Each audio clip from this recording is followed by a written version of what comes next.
Hi, I'm Chef Mike and welcome to Fry's Culinary 411.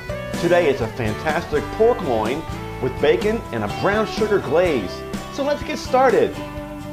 To make our rub, we're going to start with our chili powder, our paprika, cumin, cinnamon, some salt, and fresh cracked pepper.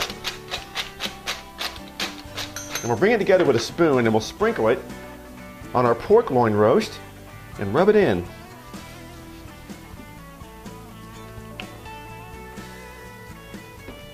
Now we're going to place it fat side up into our roasting pan. Well, I got 4 strips of bacon here that we're going to cut in half. Then we'll lay them on top of the pork roast.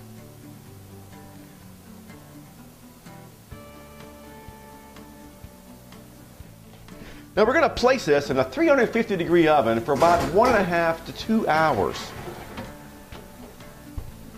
Now while the roast is cooking, let's go ahead and make our glaze. To our preheated skillet, we're going to add our brown sugar, our flour, our apple cider vinegar, and dry mustard. And we'll bring it together with a whisk.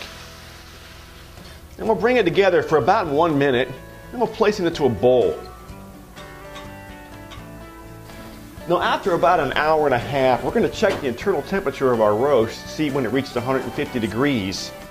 At that point, we can go ahead and add our glaze to the top of the roast. And we'll place back in the oven for about 15 to 20 minutes.